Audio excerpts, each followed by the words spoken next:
Okay, karibu fans wetu kwenye napita tu ya siku ya leo, ambayo huwa haikosi la ziada katika yale ya ziada ambayo sisi huwa tunabarikiwa kuwa nayo. Leo tupo tena katika nafasi yetu ile kwa njema ya napita tu, ambayo ina nafasi ya kutufahamisha kwa ufupi kuhusiana na neno OCHA, ambayo hii inahusiana na moja ya shirika ambalo ni kubwa sana katika upande wa Umoja wa Mataifa. Kama umekuwa kulifahamu au haujapata nafasi ya kulifahamu, basi kaa nasi katika kipengele chetu muhimu hiki cha napita tu ya siku ya leo, tupate nafasi ya kuzidishiana maarifa ambayo huwa tunayapata hapa. Na kualika tuwe sote, mimi naitwa Anko Amiri, anko wote dunia nzima. Karibu sana, tupate nafasi ya kujua kuhusiana na OCHA kwa siku ya leo. OCHA kwa urefu zaidi, hiko ni kifupisho tu.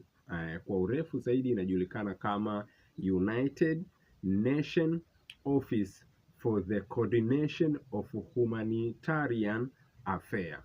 Hiyo ndo kwa urefu zaidi inatamkwa hivyo, ila ikifupishwa ndo inaitwa OCHA. Na OCHA ni idara mojawapo kwenye ofisi ya katibu mkuu wa Umoja wa Mataifa. Kwa urefu au kwa Kiswahili fasaha inatamkika hivyo. Na ofisi za OCHA kazi yake kubwa, zina kazi ya kuratibu misaada ya kihisani pale ambapo majanga makubwa yanayopita uwezo kwa nchi au jumuiya fulani yanapokuwa yametokea, basi wao ndo wanakuwa na kazi ya kuweza kukava hayo mambo.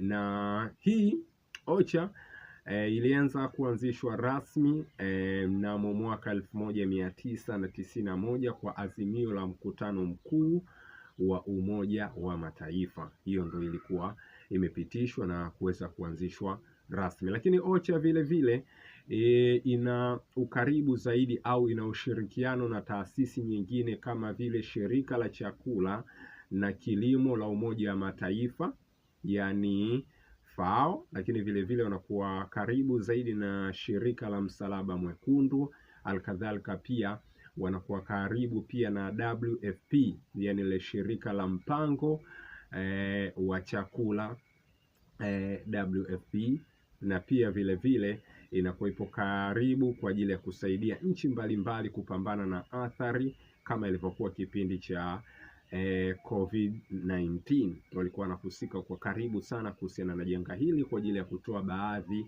ya misaada katika zile nchi ambazo zinakuwa zimepambwa au nchi ambazo ziliguswa zaidi na majanga kama hayo. Kwa hiyo ni moja ya taasisi iliyokuwa kubwa sana na inafanya kazi kubwa na wengi wamekuwa waifahamu, lakini kwa siku ya leo kutokana jarida letu hili la napita tu lina nafasi ya kutupatia vile vya kuvifahamu, si tumeona tupite na hii hapo ya kuitwa OCHA, ambayo kwa urefu unaweza kuita United Nation Office for the Coordination of Humanitarian Affairs, au unaweza kuita OCHA, na kwa Kiswahili unaweza kusema ni idara mojawapo kwenye ofisi ya katibu mkuu wa Umoja wa Mataifa. Asante sana kupitia OCHA yanapita tu ya siku ya leo. Mimi naitwa Anko Amiri, anko wote dunia nzima.